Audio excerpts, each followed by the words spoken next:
শদিয়া বুলি সৰুৰ পৰা মাহঁতৰ মুখত শুনি থাকো শদিয়া বুলি শুনিহে থাকো শদিয়াখন দেখাই নাছিলো আজি পোন প্ৰথমভাৱে শদিয়া চালো শদিয়া দেখিলো সকলো ৰাইজৰ ইমান মৰম আশীৰ্বাদ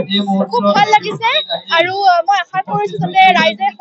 সদায় মোক এনেকৈ আশীৰ্বাদৰ মৰম দি থাকে যাতে আপোনালোকৰ মাজত মই হৈ যাই থাকিব পাৰো আৰু খুব ভাল লাগিছে খুব নাচিলো খুব ফূৰ্তি কৰিলো বিৰাট ভাল লাগিছে ওই প্ৰকৃতিৰ বুকুতে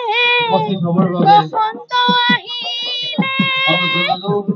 ওই গছে বনে হোলা ওই পাত আজিৰ বিহুতলি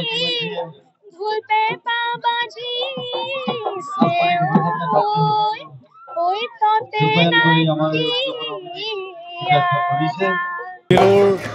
সন্মিলনৰ 59তম বৰ্ষ এইবাৰ আমি 28-29 এপ্ৰিল তাৰিখে তিনিদিনীয়া বৰ্ণাঢ্য কাৰ্যসূচীৰে এই 2024 বৰ্ষটো আমি পালন কৰিছোঁ আজি শেষৰটো দিন 23 তাৰিখে আজি শেষৰটো দিন এই শেষৰটো দিনত আজি আমাৰ কাৰ্যসূচী হিচাপে বাৰেৰহণীয়া সাংস্কৃতিক শোভাযাত্ৰা ইতিমধ্যে অন্ত পৰিছে এই সাংস্কৃতিক শোভাযাত্ৰাত আমাৰ যশস্বী অভিনেত্ৰী ৰেহাবাই 8 বছৰ জবা বাইদেউ অৰ্থাৎ এছাচি ভূঞা তেওঁ মুখ্য অতিথি হিচাপে অংশগ্ৰহণ কৰিলে আমাৰ এই শোভাযাত্ৰাত গতিকে আমাৰ এই শোভাযাত্ৰাটো সাংস্কৃতিক শোভাযাত্ৰা আমি সফল হৈছে বুলি ভাবিছোঁ বতৰ কিছু বিধি পথালি দিছিল বৰষুণ দিছিল ৰাতিপুৱা সেইটো কাৰণে আমাৰ কিছু পলম হ'লেও আমি এই সমাপন কৰিলোঁ আমি আশা ৰাখিছোঁ এই তিনিদিনীয়া কাৰ্যসূচীৰে যিখিনি আমাৰ কাৰ্যসূচী আছিল সম্পূৰ্ণৰূপে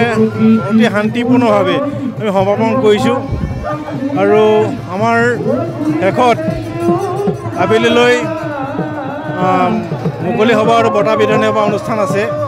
এই মুকলি সভা আৰু বঁটা বিতৰণী সভাৰ অনুষ্ঠানত আমাৰ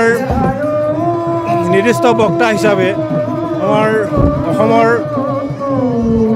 অসম বিহু সুৰক্ষা সমিতি মুখ্য সম্পাদক ৰেৱবাৰ ডাঙৰীয়া আমি মুখ্য অতিথি তথা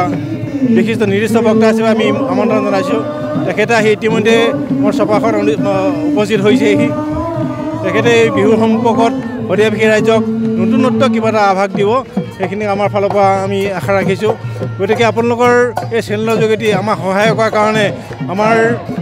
এই সন্মিলনখনত আপোনালোকে অংশগ্ৰহণ কৰিব অহাৰ কাৰণে পুনৰ ধন্যবাদ জনাইছোঁ আৰু আপোনালোকৰ এই চেনেলৰ যোগেদি আমাৰ এই শদিয়া বিহু শদিয়া কেন্দ্ৰীয় বিহুটো Join BSc Nursing and GNM at St. Martha Institute of Nursing Guwahati under SM Group of Institutions.